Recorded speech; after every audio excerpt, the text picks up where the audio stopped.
What are the top 10 programs in college football right now? Every once in a while, during the offseason especially, it's good to take a step back and reevaluate what the hierarchy is in college football at the top. And so in order to do that, we're going to use a three-pronged test to determine the top 10 college football programs right now. This is going to stretch back for the last 4 seasons of evaluation. We're going to evaluate their on-the-field success, so their record, their championships, conference, or nationally speaking. We're going to look at their talent acquisition. How high of a level are they recruiting? How high of a level are they portaling? And then finally, we're going to look at their current stability and future projections. How sure of a thing is their current situation, and how much can we trust their current staff and regime to lead them going forwards?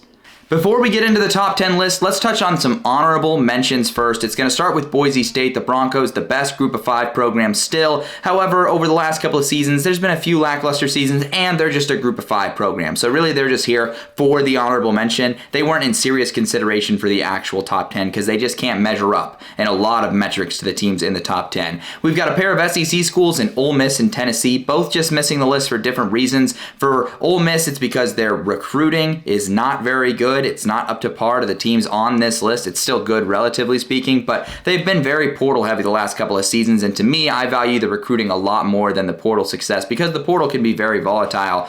Recent success has been there for Tennessee. However, it is the recent success and lack of success just beyond that. If we're looking at a 4-year scope especially, there's like a year that's 7-6 baked into there for Tennessee under Josh Heupel. They've still been great though. They've still been rising. They can easily hit the top 10 if they continue on their current trajectory, even just with one more solid year. And then we've got Washington. They had a rough 2024 season that drags them down, but if you looked at the sample size at that side of that, there was a great 2-year run there in 2022 and 2023. 2021, obviously, a different story as well. So a couple of mediocre seasons baked into there that weigh the Huskies down despite that national title game appearance and other success they had. And then finally, there's the Miami Hurricanes. I put little major success, but that means just little finishing off the season and little winning the conference title game and little winning, much beyond that in the postseason. That's where they've really struggled under Mario Cristobal, and we've seen a couple late season collapses from the Hurricanes, as well as a 5-7 season baked into there as well, which keeps Miami from making this list. Coming in at number 10, just making the cut, is going to be LSU. At first glance, you might not think they're necessarily qualified for this. If you look at their record over the last 4 seasons, 35-18 is the 22nd best record in the country. But something that I think is important to factor in is the fact that they're in the SEC. They're playing a significantly tougher schedule. They're also challenging themselves in the non-conference. If we look at their talent acquisition, they're averaging 8.5 in terms of their recruiting rank. So the average basically like 8th or 9th class in the country. And so they're recruiting at a very high level. Stability, I'm going to go with an A-. There's been a little bit of staff churn, but Brian Kelly is there for the long run, and I really think they've got the right guy of defensive coordinator now in Blake Baker. They've just had a few guys post here and there. I'm thinking of Mike Denbrock, and I'm thinking of some of the turmoil they've had on the defensive side of football as well. So stability-wise, a decent grade. The recruiting is at a very, very high level. And then record-wise, I think you've got to factor in the context of what conference they play in, and they won the SEC West in this sample size that's baked in. That's really impressive. So LSU getting the number 10 spot. Coming in at number 9, we have Penn State. The Nittany Lions over the last 4 seasons have been really good record-wise. 41-14, that is good enough for 9th in the country, and 9th is the spot they end up in here. If you look at their recruiting rank, a little bit behind where LSU is, still 12.5 is their average rank, so 12th, 13th, that range. Stability-wise, I'm going to go with an A+. I really think James Franklin being there has been great stability for them. They've had minimal staff change when they can help it, and I really like Andy Kotelnicki as a hire. I think that's a guy that's also going to be there long-term. He's shown the loyalty and the willingness to stick it out at a place, and I think at Penn State, he's found a very nice place as well. So for Penn State, I like all those things. Yes, the elephant in the room might be the fact that Tom Allen was just poached, and that might affect their stability rating, but I really think the defense has been at such a high level under multiple different guys at defensive coordinator, so I really don't think that's a huge loss for them. I think they'll be fine. Coming in at number 8, we have Notre Dame. Now, Notre Dame beat Penn State head-to-head in the playoffs, and did that factor into this? I don't think it necessarily even had to, because I think if you look at the numbers over the last 4 seasons, Notre Dame, surprisingly, has a better record at 44-11, which is 6th in the country, 3 games better than Penn State. They've actually played the same exact number of games over the last 4 seasons, and the Fighting Irish raking in an average recruiting rank of 10th as well, so that's also better than Penn State, and they've been recruiting at a pretty high level as well. And then stability-wise, Marcus Freeman, I think, brings a decent level of stability. There was a while there where they were having some staff turmoil. He didn't have the right coordinators in place, but I do think they're just a little bit more stable than they were and they have been, which makes sense. Marcus Freeman, it was his first season just a couple of years ago. So Notre Dame, a team and a program that gets them all the way up to number 8 on this list. Coming in at number 7, we have the Michigan Wolverines. Obviously, Michigan won the national title just 2 years removed now, and so you might think they go a little bit higher on this list, but it's really this last season that's baked in that tanks their rating a lot. Their record, second best in all of college football over the last 4 seasons of 48-8. It's an extremely impressive run by them, and if it weren't for this last season, they very much could have been number 1. Their average recruiting rank has been around 12th. Obviously, they've got one of their best recruiting rankings in a long time this year right now, and so it's been a really impressive 2025 class, but it's stability that I'm going to put it a B- just because we still don't know technically if Sharon Moore is their guy of the future after an 8-5 season where, yes, they ended the season well and the defense made a bunch of improvements. If this year starts off rough, there could be even more stability that shakes up. So losing Jim Harbaugh, having the lack of stability going forward with future projections is what affects this a little bit. I know there's a lot of things to be excited about for Michigan, but we just haven't seen. There still remains the possibility that those guys are not it, and Michigan is not it going forward. So that's why they're all the way down at 7. Coming in at our number 6 spot, we have the Clemson Tigers. Clemson, over the last 4 seasons, is 40-14, which is the 10th best record in college football during that span. But they also have multiple ACC titles. They've been a program that has been dominant in that conference, regardless of how down of a year they might be having. Baked into there is the one that was 2 years ago, where I believe they lost 4 games, so that's baked in there. And you've got a bunch of other seasons where they were really solid. Their average recruiting has slipped a little bit this last season.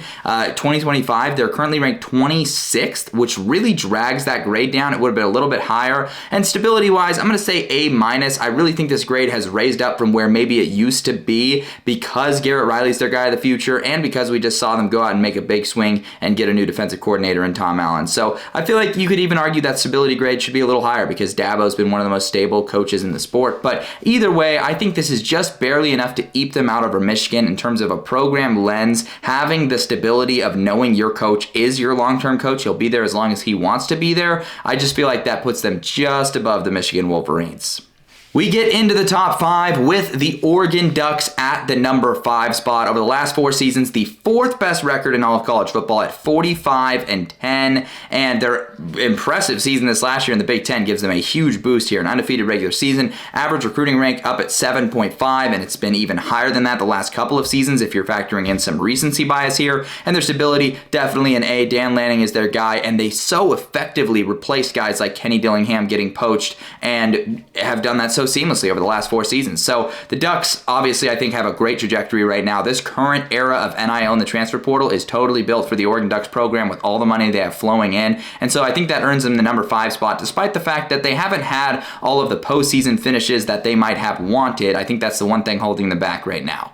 Coming in at number 4, we have the Alabama Crimson Tide. And before you cry foul and say this is blasphemous, let's go ahead and take a look at this and remember our 3-pronged test over the last 4 seasons, 4th best record in college football. So, 4th best record, 4th on this list. I feel like that's pretty appropriate. Now, the Ducks were also 4th. They're tied for the same record as the Oregon Ducks over the last 4 seasons. Average recruiting rank has been 2nd. Their talent acquisition has been better for the Ducks, so that's why they get the spot above the Oregon Ducks. But stability-wise, it's the same thing that's affecting Michigan. We don't know for a fact that Kalen DeBoer is their guy long-term. I think he is, personally, but losing 4 games to the nature of some of those losses they had this last season sort of hurts the aura and the mystique of this team a little bit. They're still obviously elite at talent acquisition. They've still obviously won a bunch of games, but this last year being baked into the sample size, along with the fact that there's a little bit of staff shakeup, they're still figuring that out. We don't know if they have their coach of the future, drags the stability grade down and drags them down to the 4 spot. Coming in at number 3, we have the Texas Longhorns. And what might be the most controversial part of this list, but just hear me out on Texas. Their record, yes, is 38-17, which is the 15th best during that span. It's not a great record overall, but in there is baked in a season in which they didn't have the full system built in under Sark that they wanted to.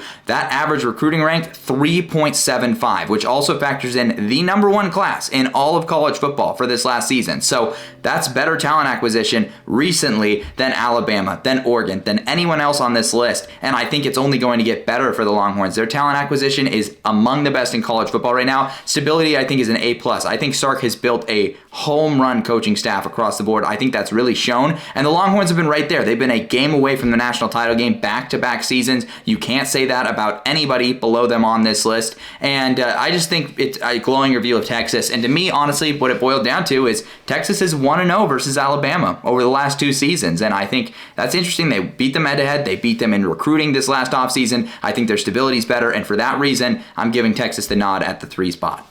Coming in at number 2, we have the Ohio State Buckeyes. Ohio State, obviously, coming off of a national title. That's going to have a huge weight on this ranking. Gets them all the way up to number 2. Over the last 4 seasons, they've had the 3rd best record of any program at 47-8. Average recruiting rank lagging a little bit behind the likes of Alabama and Texas and one other school in terms of their average rank, and that's going to be at 4.25. Still obviously elite, still obviously fantastic. And stability-wise, I'd say an A. This would have been an A+ up until last season, but obviously losing both coordinators and having all the guys poached off their staff that were poached, they've got to replace those guys, and they got to replace them effectively. So giving the stability grade an A for now. It affects them a little bit, but not too much. I think they'd still be in the number 2 spot, even if they kept their whole staff together, and that has a little bit more to do with who's in the number 1 spot. Coming in at number 1, we have the Georgia Bulldogs, who I still think are the gold standard of college football, still the best program in college football. Best record over the last 4 seasons at 53-5. Average recruiting rank of 2, which is tied with Alabama for the best during this 4-year span. And then stability, I would call an A+. Any Kirby Smart staff has proved so far that no matter who gets poached off, no matter what big name is gone from their staff, they can effectively replace and reload, and Kirby Smart is what matters there. Organizationally, they're at peak efficiency, and I still think they're the golden standard of college football. Even though they've had a couple of seasons now where it didn't end the way they wanted, we've still got 2 national titles baked into this sample size. So that's good enough to get Georgia to the number 1 spot on this list.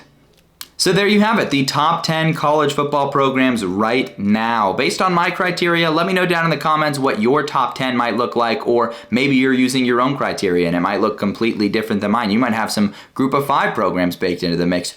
Who knows? Let me know down in the comments what that would look like. I got more videos coming out for you guys next week, so I will see you guys next week.